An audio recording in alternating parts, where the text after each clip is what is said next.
family is safe and protected and we're uplifted and still make time for date night. Be oftentimes after school with him, helping with his antiques and watching. Meghan believed the proposal could reopen a door that had been closing for years. It was discreet, carefully framed, and designed to appear harmless. But inside palace walls, one detail changed everything. And before Charles could decide what to do, William was already being warned. The move was not presented as a dramatic return to royal life. That would have been too obvious, too easy to reject, and far too dangerous after years of tension. Instead, Meghan's approach was deliberately narrower. A limited connection. A private understanding. A chance, at least on the surface, to reduce hostility without reopening every old argument at once. The language surrounding it was careful enough to make refusal uncomfortable. This was not being framed as a demand for titles, duties, or a place back on the front line. It was being presented as reconciliation. That distinction mattered. Harry supported the idea because he believed any meaningful step toward his family had to include Meghan. But he also wanted assurances. He did not want another encounter in which every movement, every greeting, and every seat became a test of status.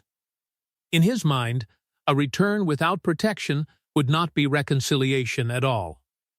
It would simply expose Meghan to another round of humiliation. Charles understood the emotional weight immediately. Saying yes could bring Harry closer. Saying no could deepen a separation he had never fully accepted.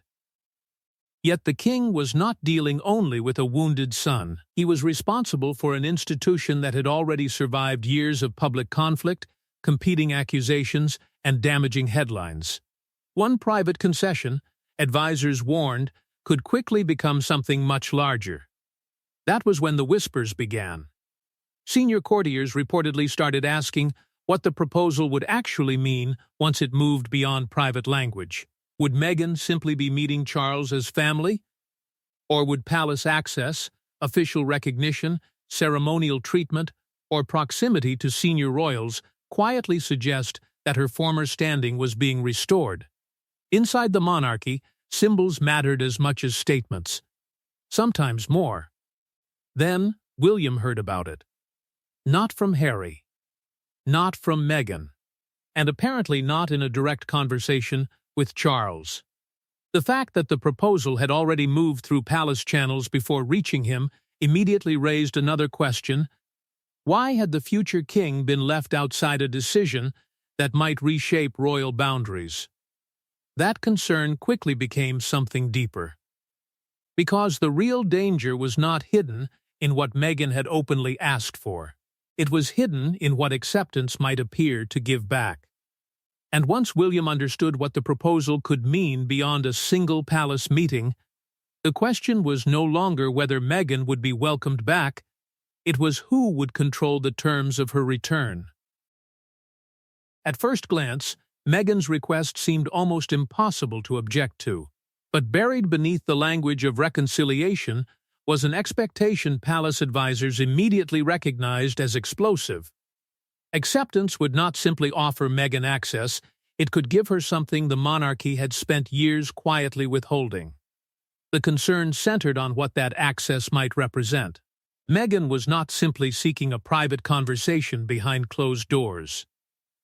The proposal allegedly carried expectations surrounding recognition, palace access, and the kind of ceremonial treatment that could easily be interpreted as something far greater than a family gesture.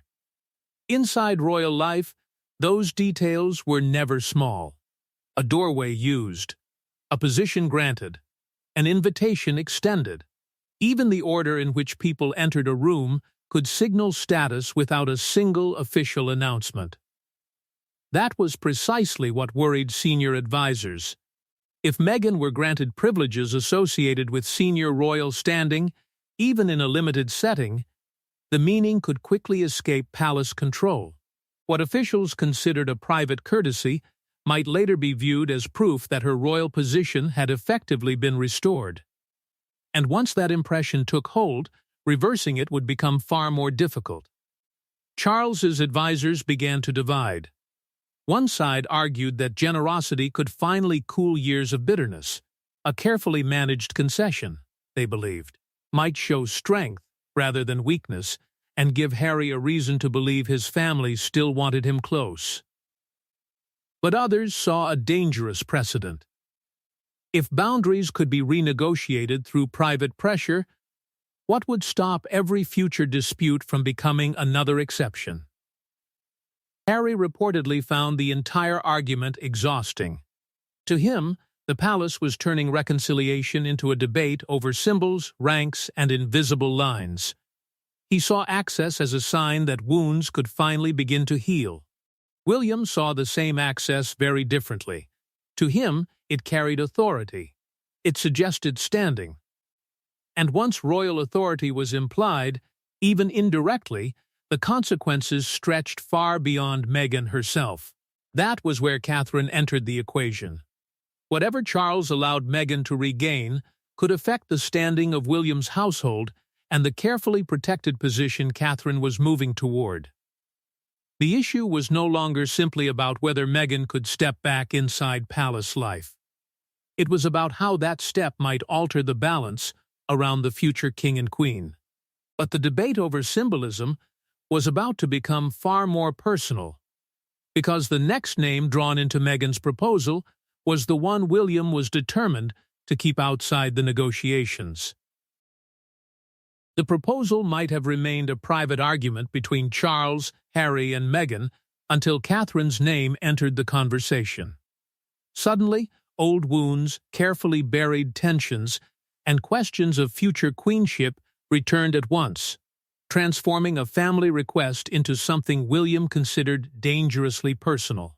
The problem was no longer limited to whether Meghan could enter a palace, meet Charles privately, or rebuild a fragile connection with the family. Her proposed arrangement could require coordination with Catherine's household, shared ceremonial space, or public proximity at events where every gesture would be examined for meaning.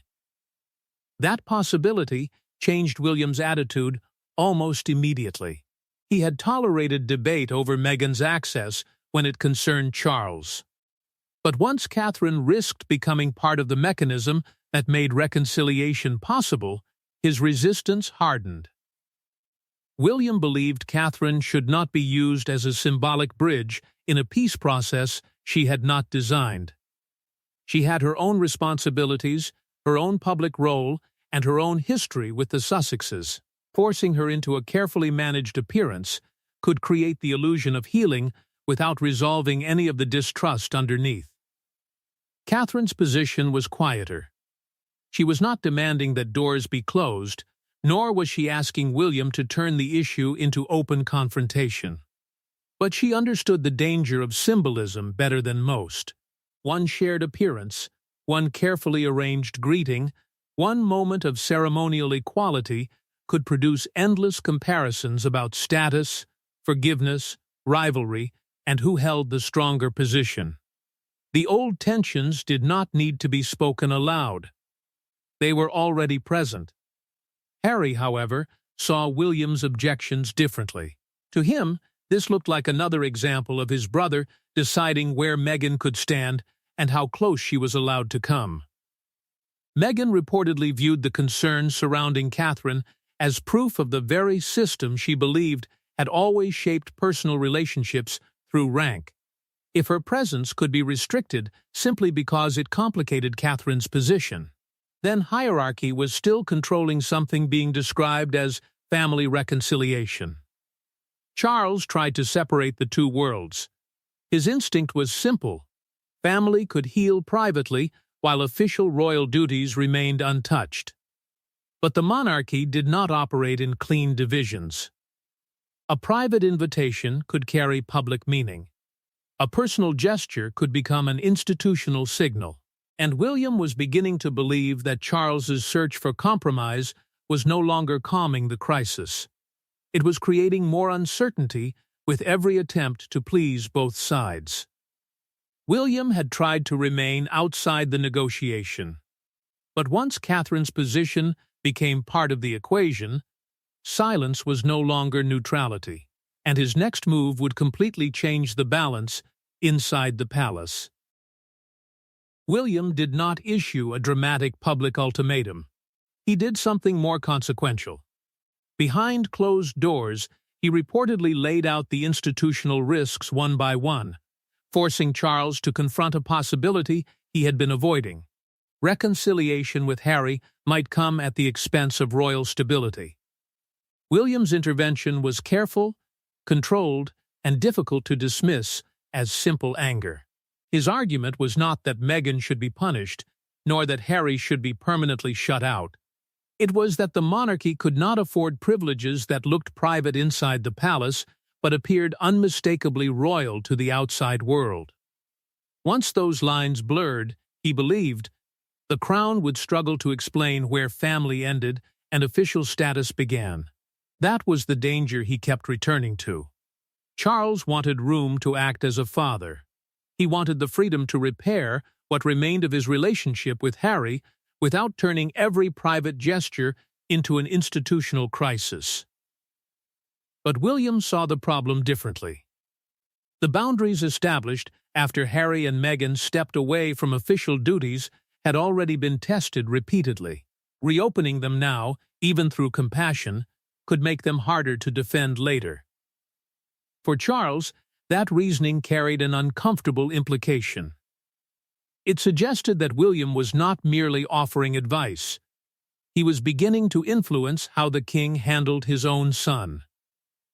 The tension between them sharpened. Charles resisted any suggestion that his relationship with Harry should be dictated by future considerations alone. William, however, knew that every precedent created now could eventually become his responsibility. One decision made in the name of peace today might become a rule he would be expected to honor tomorrow. And quietly, palace advisors began leaning toward William's position, not necessarily because they wanted a harsher outcome, but because his approach offered clarity. Clear rules could be defended. Exceptions were much harder to explain.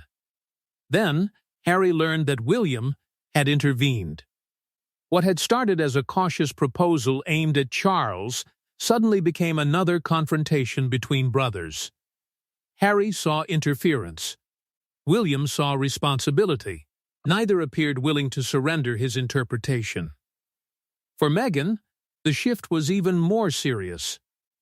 Her route had been designed around Charles's emotional openness, but it had now collided with the future king's determination to protect the institution he expected to inherit.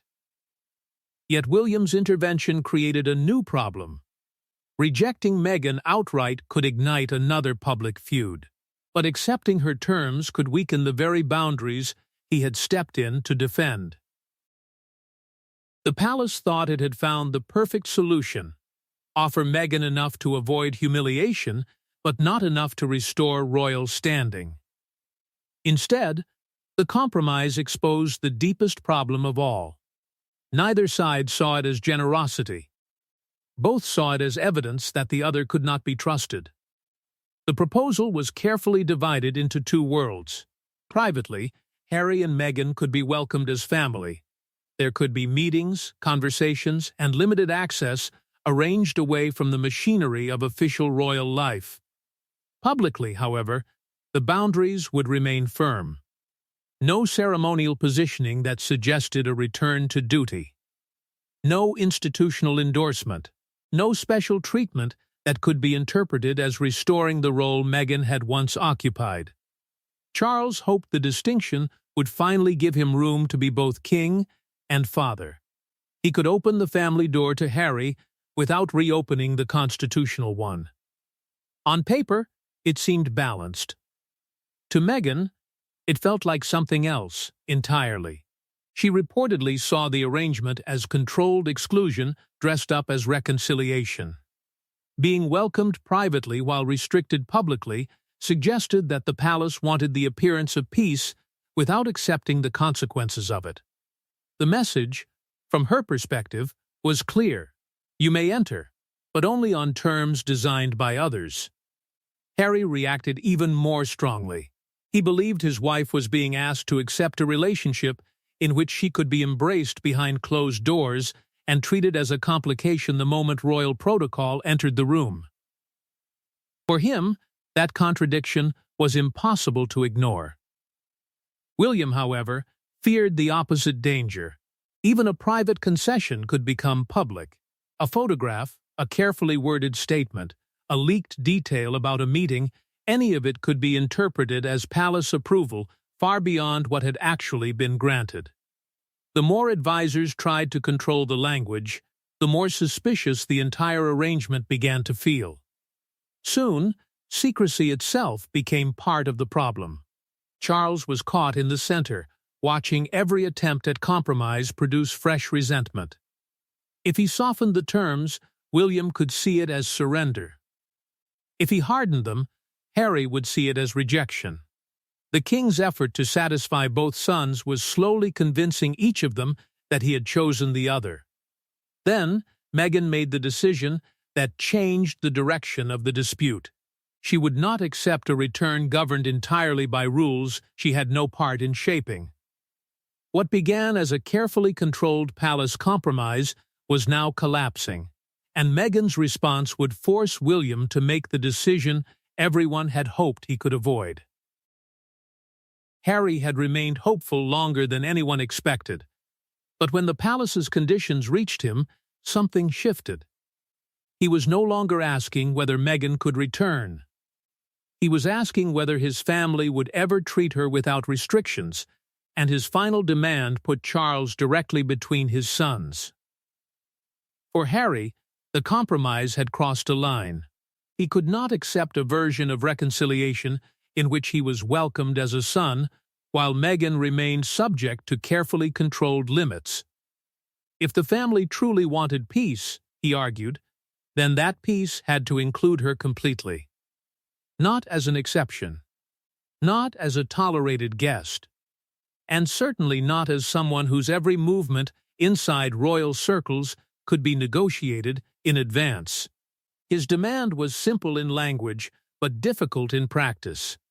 He wanted clear guarantees of respect, access, security, and protection from ceremonial arrangements that could be seen as deliberately humiliating.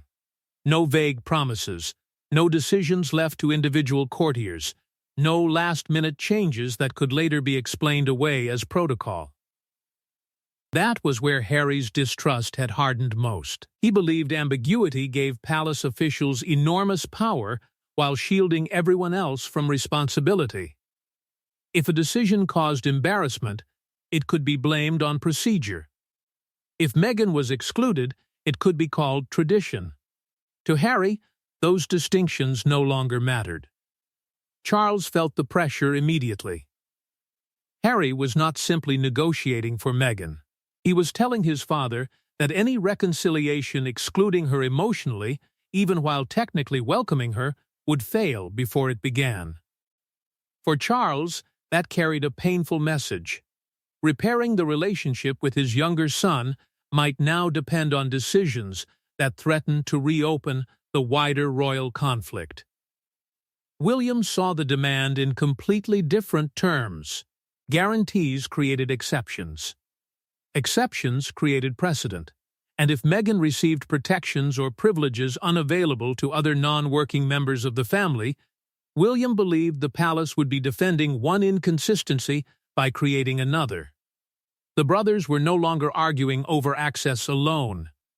They were arguing over fairness itself. Harry believed fairness meant removing restrictions that singled Meghan out. William believed fairness meant applying the same boundaries regardless of emotion. For a moment, Charles considered whether some objections could simply be overruled. Losing Harry completely seemed a far greater cost than making one final concession. But word of that possibility reached William, and for him, that changed everything. Charles still hoped there was room for one final adjustment, but William had reached a different conclusion. Every new concession only moved the crisis closer to the throne he would one day inherit. This was the moment Meghan's palace move truly backfired. Instead of bypassing William through a private appeal to Charles, the proposal placed William at the center of the decision. And once he stepped in formally, the conversation stopped being about reconciliation and became about royal authority. William now wanted something the earlier discussions had deliberately avoided: a definitive palace position. No more private understandings that could later be interpreted differently by each side. No more carefully worded concessions that meant one thing to Charles, another to Harry, and something entirely different to the public. If boundaries existed, William believed they had to be clear enough that nobody could reshape them afterward. His position was strict. Personal family contact could remain possible, but official royal recognition had to stay separate. Access to palaces, ceremonies, royal residences, institutional privileges, and the symbols attached to the crown could not be negotiated through emotion alone. They had to follow established status. That distinction reached into the most powerful symbols of monarchy. Royal jewels, ceremonial objects, formal residences, and historic privileges were not merely valuable possessions. They represented continuity, rank, and the authority of the crown itself. To William, allowing those symbols to become part of an uncertain reconciliation risked sending a message the palace might never be able to retract. Charles resisted the severity of that approach at first. He understood what it could do to Harry. But even he was beginning to see that uncertainty had become more damaging than a clear refusal. Every compromise had created another argument. Every softened boundary had produced another demand for explanation. For Meghan, the irony was brutal. Her proposal had been designed to create flexibility. Instead, it had encouraged the palace to define its limits more firmly than before. The door she hoped to reopen was now being surrounded by rules. Harry saw something even more painful. William was not yet king, but his influence over the monarchy's future was already shaping decisions in the present. What Harry viewed as a personal plea to his father had become subject to the judgment of the brother with whom his relationship was already deeply fractured. By then, the official response was nearly complete. But one conversation remained. Charles and William still had to decide whether the final wording would leave room for future change or turn temporary boundaries into something far more permanent. The rules were finally written, the palace had chosen clarity over ambiguity, and only one question remained. Would Charles soften William's decision, or allow his eldest son to close the door completely? The final decision was neither the dramatic ban Meghan feared nor the royal restoration Harry wanted. It was colder, more complicated, and perhaps more permanent. The family door would remain open, but the institutional door Meghan had tried to unlock would now be guarded more carefully than ever. The palace position was finally clear. Personal reconciliation remained possible. Charles could still maintain a private relationship with Harry, and Meghan could remain connected through that family bond. But nothing about that contact would automatically restore ceremonial standing, official privileges, or the visible signs of royal authority. The distinction William had demanded was now impossible to ignore. For William, this was the outcome he had been pushing toward from the beginning. He had not demanded that Harry be cut off. He had not insisted Meghan disappear from family life entirely. Instead, he had drawn a harder line between private belonging and public role, allowing him to present the decision as protection of the institution rather than punishment. For Charles, however, there was no sense of victory. He had preserved a path back to his younger son, but it was narrower than Harry wanted and more restricted than Meghan had hoped. The king could still offer affection, conversation, perhaps even forgiveness. What he could not offer was an unrestricted return to the royal structure without reopening every question the palace had just struggled to settle. Meghan understood the consequence immediately. Her carefully limited proposal had been designed to soften boundaries. Instead, it had hardened them. What began as an attempt to create flexibility had produced clearer rules around any future involvement. Harry saw something even larger. William's authority was no longer a distant question tied to some future reign. It was already shaping the present. Decisions involving access, hierarchy, family relationships, and the crown were beginning to reflect the priorities of the man who would inherit the monarchy. Catherine's position, too, emerged more protected. She would not be required to serve as proof of reconciliation, nor placed into symbolic encounters designed to settle disputes she had not created. That boundary carried its own message about the future shape of the royal household. In the end, this had never truly been about one invitation or one palace meeting. It was about who had the power to define belonging when family loyalty collided with royal duty. And as the palace settles behind its newly reinforced boundaries, the deeper struggle remains unresolved. Because Meghan may have lost this battle, but the fight over Harry's place in William's future monarchy has only just begun.